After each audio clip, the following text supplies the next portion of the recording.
Hi everyone, Darren Hunk here. I'm with Michael Sands. This is the Outsourced PM Podcast Show, where we're showing you how a virtual assistant is a really good solution, particularly today in the looming property manager staffing crisis, where it's just so hard to get quality people on the ground. Now, Michael is a virtual assistant expert.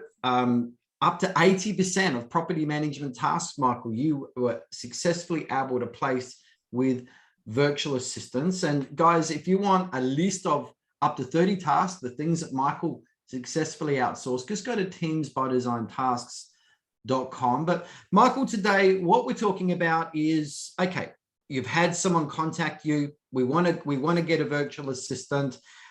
They've signed the Teams by Design agreement.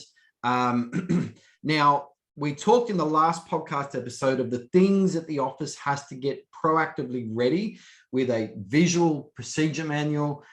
We talked about screen recording, all of those sort of things. So when the day one that the virtual assistant starts, they're not going to be left floundering, which is a real problem. And we covered that in the last podcast. But okay, let's just say that the office has got their visual procedures manual ready, all of those sort of things. But once a person has been confirmed with the agency, you've got a virtual assistant that's been matched to the agency after the interviews and after doing a Zoom interview with the client. What happens now? Because there is a period of time where there's going to be training and they haven't started with the office. What is this training process that you're going to put this virtual assistant through? So I guess we need to get them prepared for everything. And we need to give them a broad understanding of what it's like in real estate. And there's, as you know, so many facets to it. There's customer service, relationships, there's understanding property management, there's dealing with different levels of stress, dealing with different types of clients, because you have the really nice clients and the really aggressive landlords and so on. So they go through about 7 to 10 days of intense training. Right, they have access to IGT training. They have access to the IGT portal, and we give them a whole series on that portal to go through and watch. So, Darren, your time management, your stress burnout.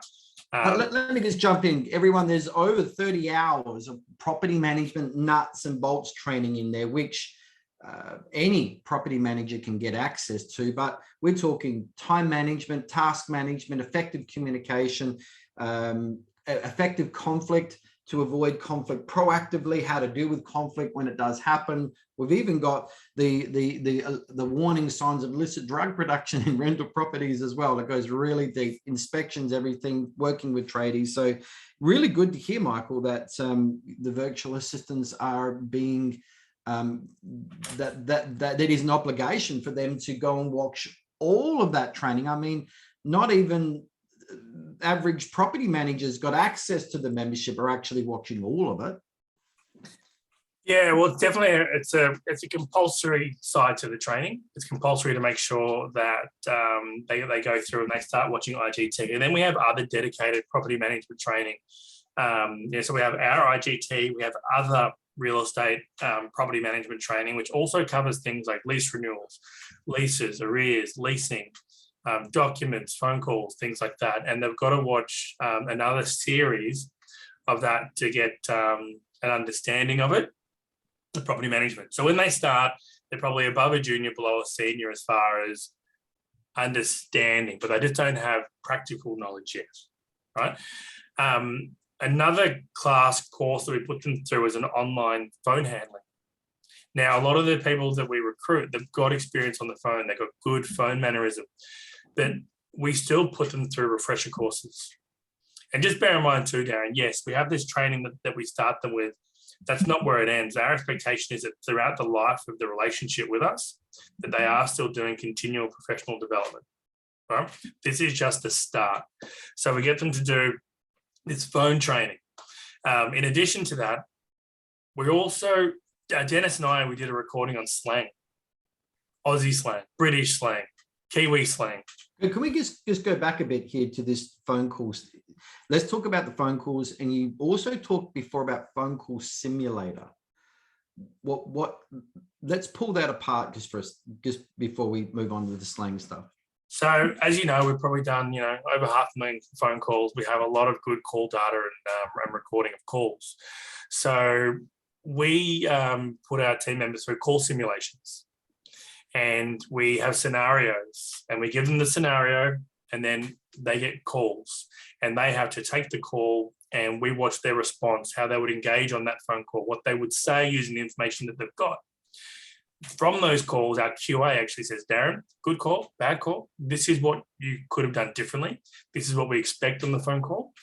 And it could be things like maintenance. It could be things like leasing. In fact, I listened to one of the calls the other day, and our QA was really abrupt. They were the tenant wanting to view a property, and they rang and they were kind of, yeah, hi, I've only got 1 minute on this phone call, and I'm trying to find this property that I can have a look at. It's 1 Smith Street, and I can't find it. The property manager's not calling me back. What's happening? And that was the first call of this new recruit. Michael, let's just stop there. You said the QA. Teams by Design has actually employed somebody as the QA person, correct? Yeah, full-time QA. So this new virtual assistant is now getting a call in a call simulator from a real person who's actually the quality controller with Teams by Design. Correct. So we have someone that listens to every single phone call that we make and receive. We have a couple of people that actually make up that team. And we listen, did they handle that call well? What was the empathy like, the sympathy like? Were they able to resolve the query? It's important to us that our team aren't glorified message takers. We want anyone who answers the phone to solve the question, as you would expect a property manager would. So we give them a whole series of live recordings to listen to, and then we do the call simulation with them on a whole range of different topics, and not to trick them, but to just kind of show them what to expect, so that when they do take your phone calls, they have an idea. They're not totally in the dark, and they're good. We put them on the spot. So those phone calls are a great initiative. And you know what, Darren, that wasn't my idea. That was the team's idea. Like the team, our team itself, they're a world unto itself. They implement other training strategies that I haven't even given them instructions to roll out. This is how proactive and how great they are. Because you've got to remember too, Darren, we have a full-time human resource team, and they advertise, they interview, they check all the attention to detail, the resumes, they check all the computer specs, they go through, as well as the quality assurance, right? So Darren, if you were going to go direct and that conversation for another day, but you go direct, you go into one of the platforms and you find someone, I guarantee you're not checking what their call quality is like. I guarantee you're not checking all their specs. You're taking them at face value more often than not. And that's a whole other conversation. What I like, Michael, is that you've got, so many virtual assistants that you've got currently working for you that have previously worked for you. Every one of the phone calls have been recorded, whoever they've spoken to, and you've got a massive bank of phone calls, good, bad, otherwise, that this person is exposed to as part of their training. There's no office that could brag that this is what your Teams by Design people are exposed to before they actually start working with an office. I think it's awesome. Yeah, and you're right there too. Like any bad calls, we have a series of bad phone calls that we let the assistant listen to, because we want them to know what our expectation is of what a call is. We think it's a bad phone call, and it could be that the other person was aggressive, they didn't handle it well, they got stressed, they didn't know how the narrative or the language to use. And it just helps us too. Like when we can pull up all these old phone calls and listen to them. Again, it's not to chastise anyone, but we need to know these things so that we can make sure your team member is growing with you and they understand the calls. We had a phone call the other week where there was a landlord for a company, and they were just rude. They were rude, and they'd been trying to speak to a property manager who had been ignoring them for a while in an office, and the assistant got the brunt of that. Right? They took it. But they handled the call with such finesse didn't get upset, didn't get angry. And that's what you get from training and good call handling, that they didn't escalate it. No, it wasn't a fiery exchange. It was, no problem, I'll get Darren to give you a call. He's currently in a meeting, but I'll make sure that he calls you back. And then they would call the office, make sure that person, when they're ready, could call. They'd call the landlord and say, yep, I've been able to speak with Darren. He's going to give you a call in the next 30 minutes. I'll give you a call in an hour to make sure that you touch base. And, like officers don't give that training. Darren, officers don't give the time of day to their physical staff. They expect them to know how to answer it. They say, here's how you answer the phone, and then good luck. Here's your desk, here's your phone, good luck, you're on your own. Yeah. That's the normal. And all right, let's move on. That's really good. So we've covered everyone. There's a nuts and bolts training that property managers are actually exposed to. The VAs also have to learn the same stuff. All righty. So they're exposed to all this really good level property management nuts and bolts training. Then they go through phone simulators and learn phone simulation the hard way and the right way. So when they start with you, they know how to take an inquiry, and they're going to be probably better trained than a lot of people that are going to start at your own office. So I think that's awesome. Next, Michael, let's get back to slang and property management culture. Let's talk about the culture of Australia, New Zealand offices, and of course UK. Let's talk about language and culture there.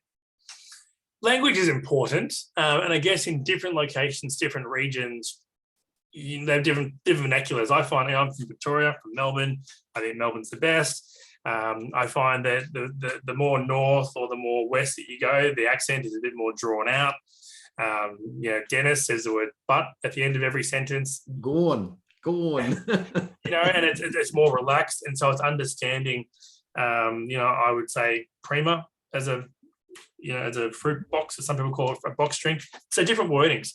So Dennis and I went and did recordings on slang language across Australia and New Zealand and the UK. Now, we don't expect our assistants or your assistants to speak slang, but they do need to understand how we speak, that we abbreviate. As any word that we can abbreviate and shorten, we will. Arvo instead of afternoon. But it's also, Darren, you'd be surprised at how many Australians and Kiwis and so on write like that. And so there are emails where they've got, I'll drop it into my Arvo. And they're like, what's Arvo? What does that mean? So we let them know. It means afternoon, university, Macca's. In the Philippines, they don't call it Macca's. What do they call it? Or McD. McD, yeah. And Americans call it McD, right? Mickey D's. And, right. and it's all these changes, isn't it? And differences that you need to be aware of. And even right between Victoria and South Australia, there's differences. And can you actually pick up a South Australian accent? Yeah, we can, but they wouldn't know that. Well done on picking that up. But and then going further on slang, Darren, it's also understanding what the weather is like. So you're talking about language. Could you imagine talking to someone and you're having a good banter with them, and then, it's freezing, I've got to put my jumper on. Because Melbourne goes through 4 seasons in a day, and I'm up in Queensland at the moment, so I'm kind of away from all that.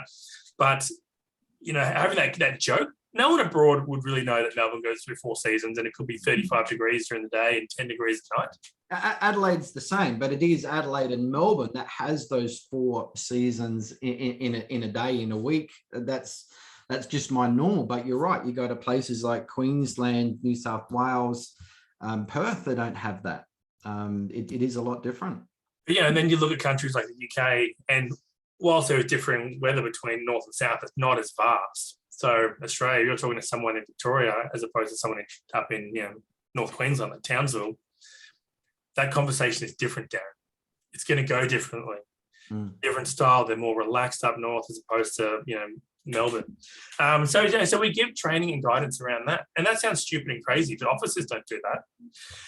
It's demographics also. So the type of people that you would typically be speaking with is really important.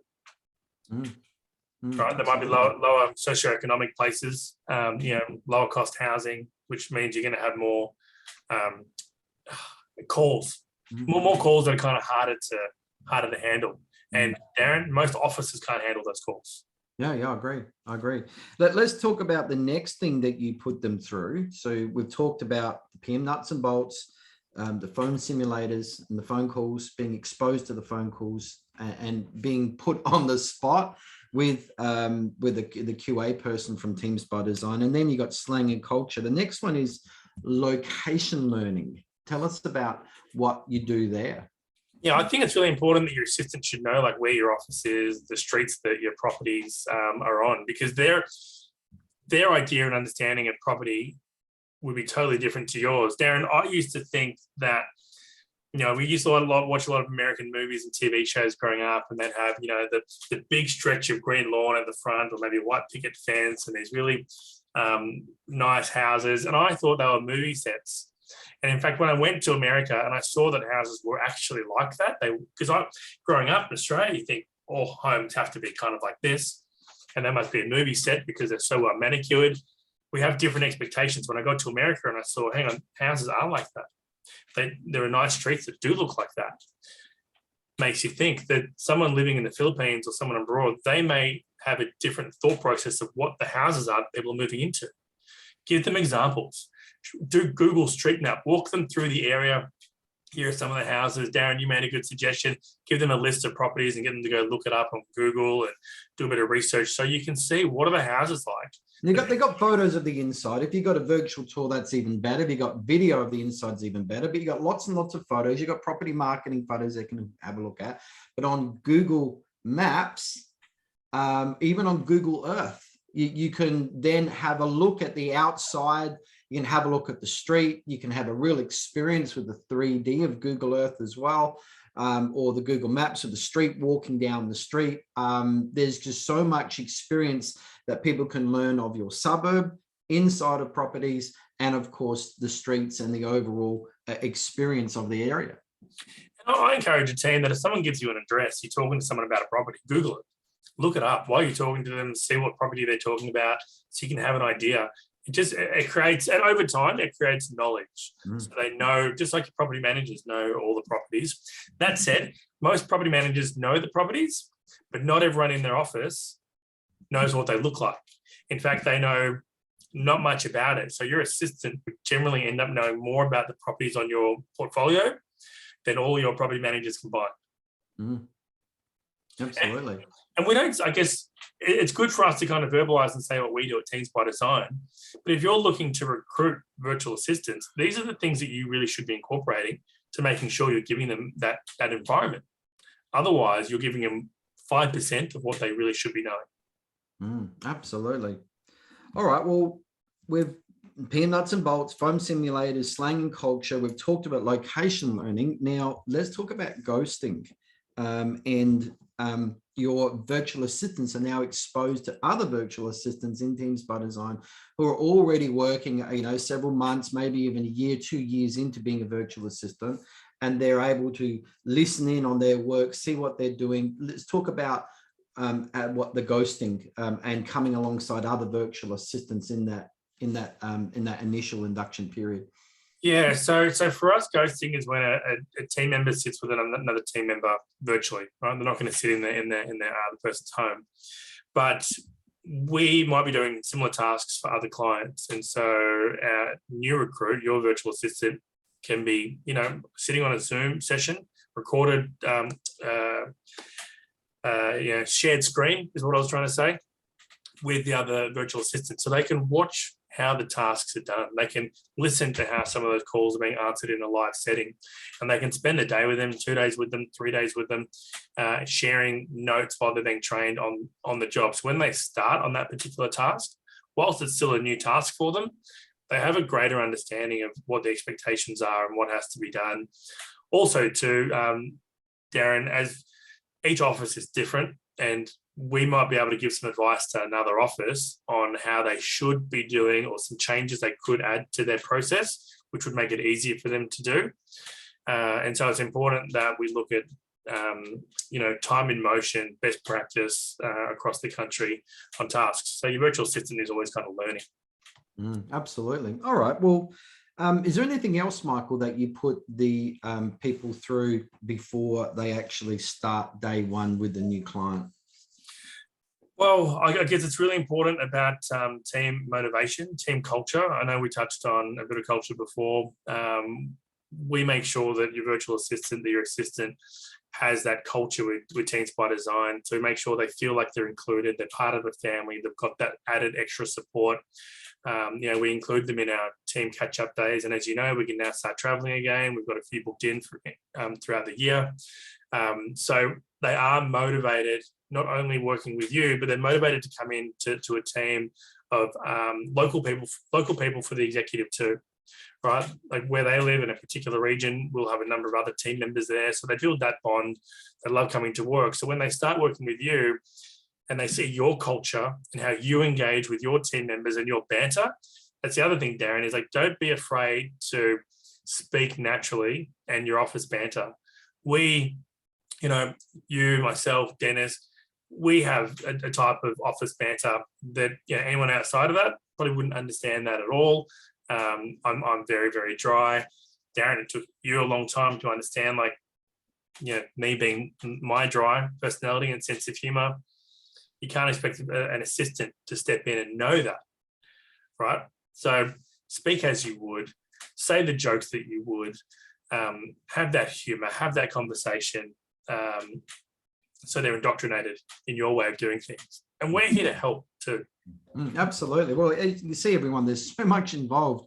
To give you confidence that taking on a virtual assistant, we don't just hire anyone and just drop them into the role. There's a lot of work that goes into it to make sure they're on their best game when they start with you. And of course, from that point, it's up to you to make sure that you're ready for your virtual assistant with all the things that they need to learn. And we've covered that in the last podcast, talking about visual procedure manuals and so forth as well. So easy to do with screen recording. You're going to have a really awesome virtual assistant experience. I couldn't think, Michael, of ever not working with virtual assistants. IGT is all virtual assistants. Teams by Design is all virtual assistants. And we get such good people that just do such a good job. We personally wouldn't want to work any other way. We do accept property management. Not all of it can be done by virtual assistants. The high end, the dollar productive, the really high end tasks need to be done by a property manager that's well connected to the property owner with that relationship there. But 80% of the other stuff can be done by virtual assistants. So everyone, this is a good podcast. Michael, what's the easiest way for people to get in contact with you? Yeah, just go to teamsbydesign.com, contact us, and book a time in for a quick catch up, and we can see how we can help. Yeah. And again, go to teamsbydesigntasks.com for those 30 property management tasks that you can successfully and easily outsource to a virtual assistant. Take care, everyone, and we'll see you next time. Bye.